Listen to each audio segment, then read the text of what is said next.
to do those. The Sony movie studio. That was lightning. Anyway, yeah. I've had the I'm Leaving on a Jet Plane song stuck in my head all day, and I only know the chorus. I almost sang it there, but that would be a disaster. So that was an interesting work trip. Deafening work environment. Everyone had to wear Kevlar gauntlets, which is hilarious looking. Made everyone look super tough like Batman. Probably would have been a fairly mundane work trip. Aside from what Thursday night, actually went out for a date. I think you're supposed to code name people on the internet, right? Otherwise everyone knows who you're talking about. It's funny how you want a fictional character to compare someone you met in real life to. But I've never met a girl who'd actually read Asimov before.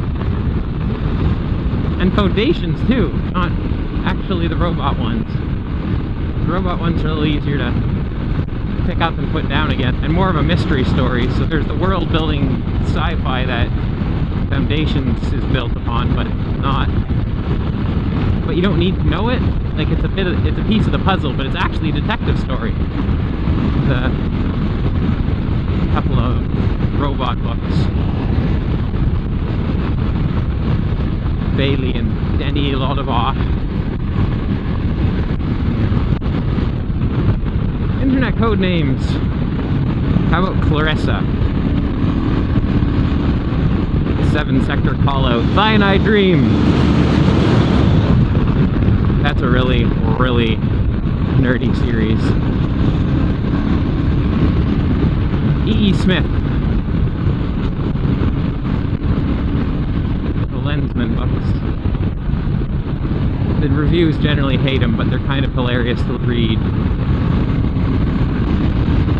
There's a little bit of that when men were men and women were women thing that would make a feminist flip, but it's, I don't know, it doesn't know it's doing it.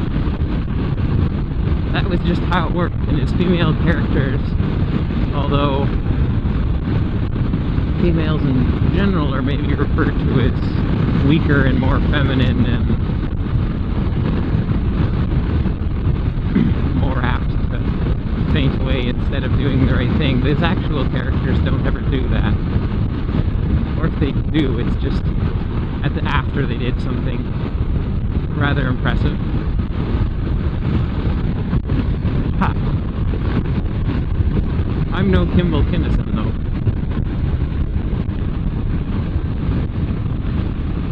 That said, he eventually gets written into the corner, basically like Superman, where they keep adding features and powers and strength of character. I just about dumped the I'm Leaving on a Jet Plane song in OK Cupid. Then I sort of got the inkling that I only know the chorus, and I think it was actually quite romantic, and I should probably check what the lyrics were. So yeah, good call, Matthew, not doing that. Would have been hilarious, but couldn't just dump it in with no explanation. Everyone in Indiana, tongue twister. Everyone in Indiana, not everyone. There was the odd person that had a helmet on, although it was really sort of a token 3/4 style helmet. I didn't see anyone rocking an awesome helmet. It was just riding around on Harley Davidsons with mood lighting and underlighting, whatever that's called, and loud exhaust, and just a lot of Harleys and no helmets. And Dave from work that I was down there with is just completely agreed that helmets are annoying. They hurt your head. I asked him if he crashed. He hadn't, but he's set in his ways. I've crashed. Maybe I should do the thing if I can figure it out where you say, see here for where I've crashed. Because I have that on YouTube. Don't go riding in the snow without picks on your tires. A couple of the never let me go. I'm leaving on a jet plane. Don't know when I'll be back again.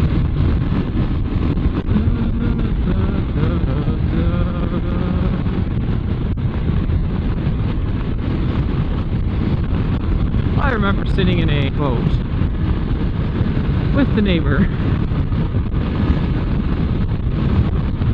And we either had a guitar or something that functioned as a guitar to a bunch of 8-10-year-olds. And just air guitar in a way that I'm leaving on a jet plane with so many different words. It's a fairly easy tune to just dump words on. But I'm pretty sure it was just the chorus, over and over again. But yeah, the I'm leaving on a jet plane song, totally more suited to leaving on a jet plane and not knowing you're coming back again when there's a committed relationship involved.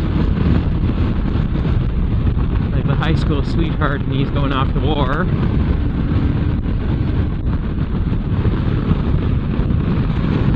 Oh crap.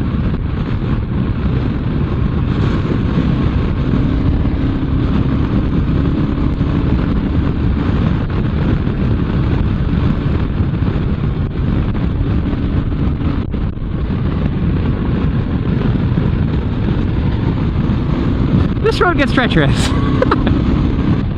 I'm not an adrenaline junkie.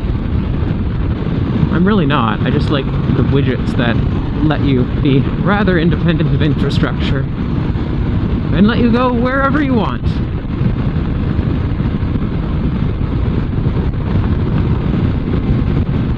And are somewhat repairable. Hence the 1987 KLR.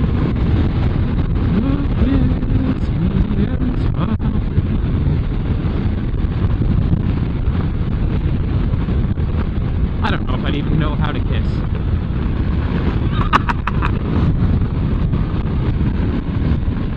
Good at smiling. Definitely good at smiling. I'm slowing down.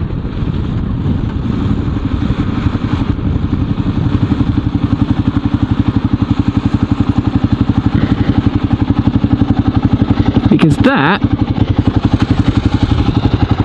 that's a photo op. That's what that is.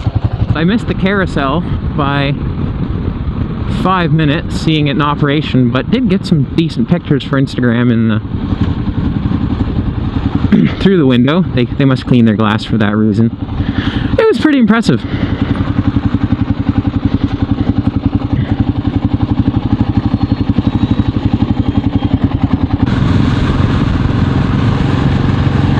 Knees on the tank. Too many puddles. But yeah, did get to go to Sycamore's for frozen custard, which I was pleasantly surprised and mildly disappointed. Pleasantly surprised that it was good, mildly disappointed that it was kind of exactly like good ice cream. Unless that's just a regional thing and I just totally messed that up. But yeah, let's see who is here. Oh, it's even better now. At least that's sitting the right way. That is deep mud.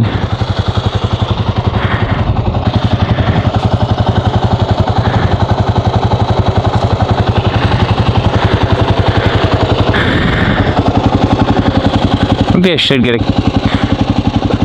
Oh, pelican! Maybe I should get a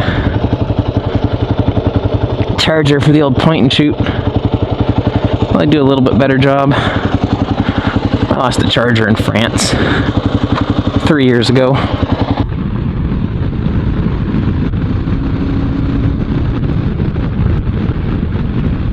Hopefully nothing's coming. Because that lane is done for. 911, I need a grader. This road is dying. Not dying, it's just that bad. A semi-truck sunk in it. I can't be too distracted, but I love watching the shadow. The bike face when it hits the bump. Because I'm just floating along, and the tire's doing some form that bad physicists should need to map out for punishment.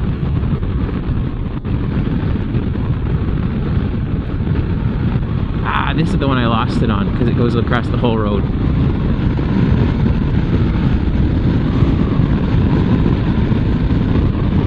I'm pretty sure I picked up a few horsepower with the added compression from re-ringing this bike and doing the old-fashioned valve honing job. Even though it's out of spec, and that should be a little bit of... And that once I finally researched it on the internet, I was worried about the heat transfer from the added surface area from the valve being ground and just sitting deeper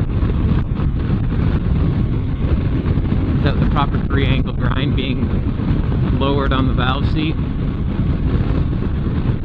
Apparently too little heat transfers, that too much is not bad, it's just a performance issue, and I don't know, performance issues are fine. This is a 650.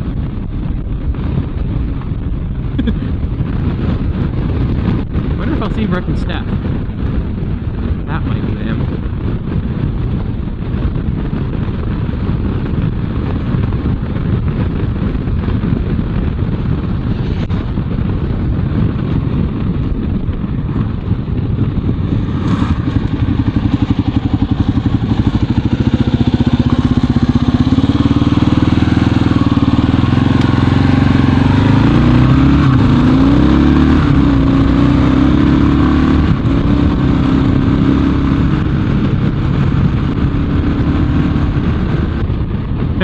I'm not going to catch him. Well, I could, but the risk versus reward situation is kind of meh. Because if I did catch him, I really could tell him something I could just phone him on.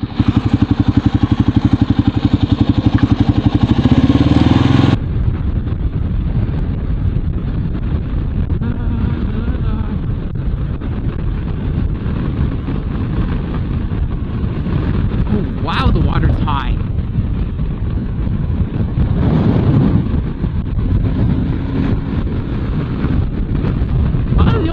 Speakers are probably up and dead. I doubt Bill Knight is alive. He was having trouble with cancer 2 decades ago. The kids liked him. He did caricatures. He just told Bible stories in a fun way. He did marker art, so he would illustrate as he went, and he just had it down. He had pre-illustrated illustrations too a lot of the time. I think that was more what he did. But he did caricatures. The monk still has the one of me framed, no less. I'm glad she kept it through the period where I thought it was super embarrassing. Because you know what? Super embarrassing makes for memories.